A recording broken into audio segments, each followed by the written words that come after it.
Hi, students. Let's get started with the subject Science Chapter 9. Methods of separation in everyday life. Just like winnowing makes the husk blow away while retaining the grains, similarly, sages let the virtues stay while discarding the vices. Kabir. Malli and his sister Valli are excited for their summer vacations. Their parents have planned a trip to visit their relatives and friends living across India. They always stay in touch with their relatives and friends. Do you also keep in touch with your loved ones?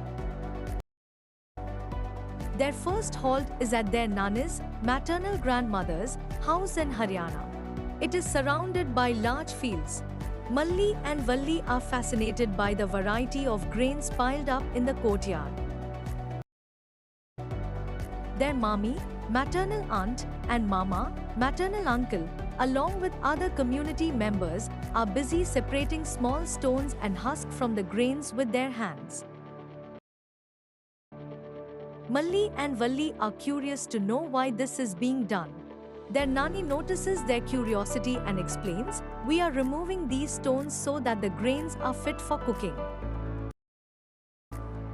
They go around the house to see the fields and the cattle. To keep them busy, Nani gives them a challenge of handpicking small stones from grains while keeping their eyes closed.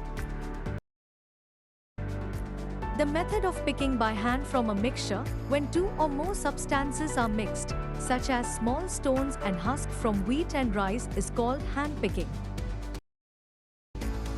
It is done on the basis of differences in size, color, and shape of the particles. If the particles to be removed are present in small quantities and can easily be picked by hand, handpicking proves to be a convenient method. At lunch, Malli and Valli are served steaming hot vegetable pulav. While eating the pulav, Nani observes that Malli is separating whole black peppers from the pulav and is placing them aside on his plate. Fig.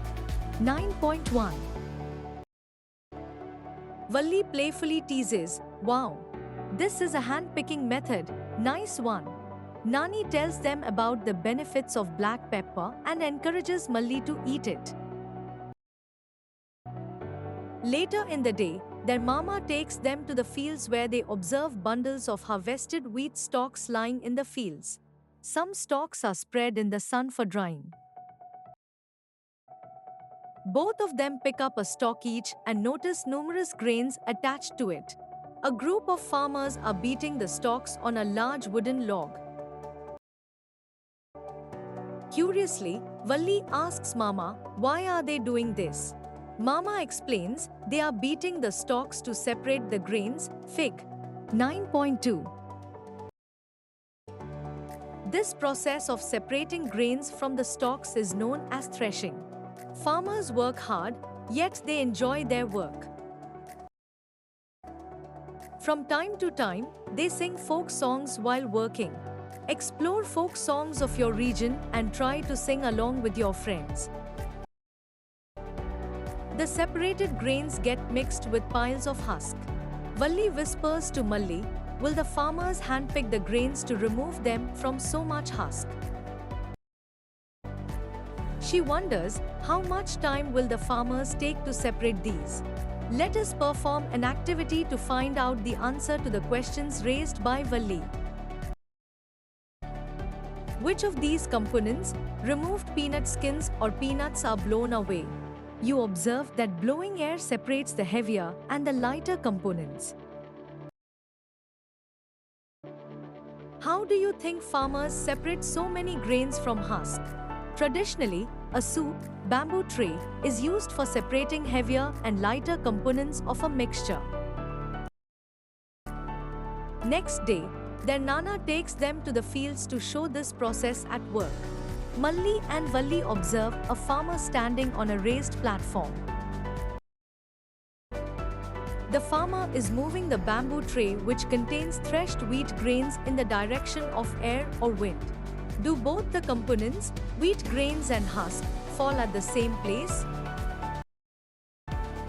Which of the two components get blown away? Can the wine separate the two components? This method of separating heavier and lighter components of a mixture by wind or by blowing air is called winnowing. Have you seen any similar kind of activity being done at your home? Next day, Malli and Valli board a train to Ahmedabad to visit their father's friend Ghanasham Bhai. Before leaving, Valli requests her mommy to prepare meethi puri, sweet Indian bread made from wheat flour, for their journey. Valli, shall I help you knead the wheat flour? Mommy, to prepare a dish with flour, first we need to remove bran that may be present in the flour. Valli, how do we do it? Mommy, we use a sieve for this purpose. Sieving allows the fine flour particles to pass through the holes of the sieve as shown in Fig. 9.5. The bigger particles such as bran and small stones remain on the sieve. Carefully observe a sieve. Are all the holes of the sieve the same size? Will sieving work if the holes of the sieve are larger than the substances? Is there any difference in the size between the particles that pass through the sieve and the particles that remain on the sieve? Sieving is used when components of a solid mixture have different sizes. Upon reaching Ahmedabad, they visit Sabarmati Ashram along with Ghanasham Bhai, where they learn about the Namak Satyagraha, Dandi March. Malli asks, where is namak, common salt, obtained from? From seawater, replies Ghanasham Bhai. Seawater is a mixture of salts and some other substances dissolved in water. To obtain salt, the seawater is kept in shallow pits and exposed to sunlight and air. In a few days, the water evaporates completely, leaving behind the solid mixture. Common salt is then obtained from this mixture by further purification. Do you observe some patches on the paper?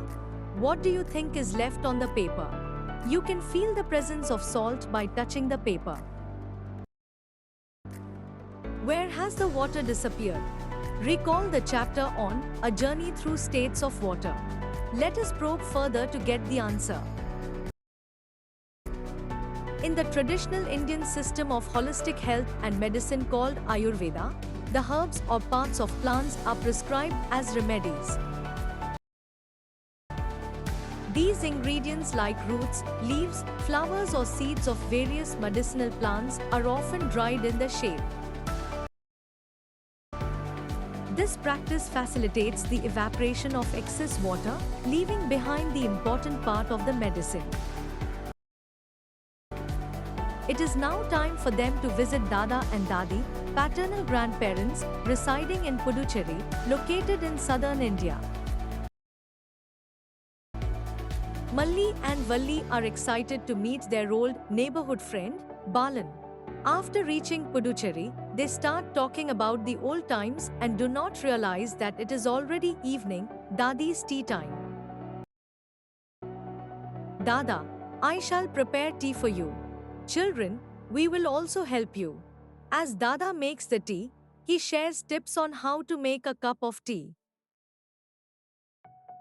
Balan, after preparing tea, how do you remove the tea leaves? Dada, obviously, with a strainer. You know, if we do not have a strainer, we can still remove most of the tea leaves.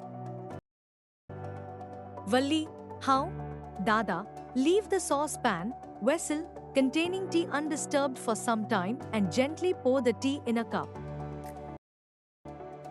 Valli, oh yes. And then the tea leaves will be settled at the bottom. The process of settling down of heavier insoluble components at the bottom of a liquid is called sedimentation. When the water, liquid, is removed by tilting the vessel, the process is called decantation. Dada, but I can still get a few tea leaves in my mouth because decantation does not completely separate all the tea leaves from the tea. Balan, oh, it means it is not a proper method of separation. Dada, yes, you are right. The tea is ready now. Malli picks up the tea strainer from the shelf and gives it to his Dada. Dada, let me pour the tea through this strainer. You can see all the tea leaves collected in the strainer. This process of separating tea leaves from tea is called filtration. Balan asks Malli if he could use a tea strainer to filter muddy water. Let us try and find out. Dada, also, try to filter the muddy water through a piece of cloth and observe the difference. Malli, why should we use a piece of cloth? Dada, in a piece of cloth, there are very small holes or pores between the woven threads. These pores in the cloth can be used as a filter. People of ancient times also followed this practice. But if the water is still muddy, impurities can be separated using a filter with even smaller holes or pores. A filter paper is one such filter that has very fine pores in it. Other than the filter paper, many materials such as cotton, charcoal, and sand can be used as filters. The choice of filter depends upon the size of the particles of the materials to be removed. Valli goes for a nature walk with her Dadi and collects some water from a pond in a container. She observes some unwanted substances in it. Design and create a working model of water filter using low-cost materials. Tea bags were initially made of soft cloth, like silk, because it could hold the tea leaves and let water pass through. Silk was strong and did not fall apart when it touched hot water. Later, people started using gauze or muslin. Eventually, they began using filter paper, which is what most tea bags are made of today. Malli and Valli go on a boat ride in a nearby river with their Dada and his friend, Otukkam. Otukkam is a fisherman. As they cast the fishing net, water drains out through the mesh. Valli recalls the filtration method she had learned and realizes that this method of catching the fish is somewhat similar. Malli is taken aback when he saw plastic bags, broken bottles, a large fish with a straw stuck in its mouth, and food wrappers along with the other fish trapped in the net. Malli and Valli take blessings from their Dada and Dadi, bid goodbye to Balan and travel to Madhya Pradesh. The train reaches Bhopal in Madhya Pradesh. The sun is rising and it is getting hot. On their way to Masi's, maternal aunt's, home, they drink thach, buttermilk, in the dhaba, roadside eatery. Malli asks the shopkeeper about the big painting hanging on the wall of the dhaba. The shopkeeper explains that the picture shows a lady performing the process of churning curd using a big mathni, churner, to separate butter. In this process, the butter being lighter floats at the top, while the buttermilk is left behind. Their stay at Masi's place has become enjoyable and they are looking forward to share all their memories with their friends upon returning home. Now, it is time for them to reach their final destination of the trip, Shillong, the capital of Meghalaya. On their arrival at their bua's, paternal aunt's, house in Shillong, they notice a carpenter making a wooden door. While working, he accidentally drops a few iron nails in the sawdust. Children tell the carpenter to wait. They get a magnet from their bua. They ask the carpenter to move the magnet through the sawdust. All the nails get attracted to it. Which method of separation did the carpenter use? Recall the chapter on exploring magnets. The substances which are attracted towards a magnet are called magnetic substances. Iron is a common example of a magnetic substance. Separation of magnetic and non-magnetic substances by using a magnet is called magnetic separation. Nowadays, recyclers use magnets to separate iron articles from a heap of waste. Magnetic separation. More to know. In many industries, the waste material often contains scrap iron. This is separated from the heap of waste materials using magnets fitted to a crane. The scrap iron can be recycled and reused.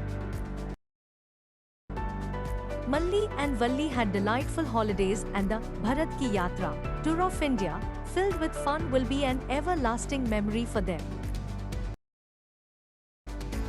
They not only enjoyed exploring different regions of India but also gained a lot of knowledge about various methods of separation of substances. Thanks for watching.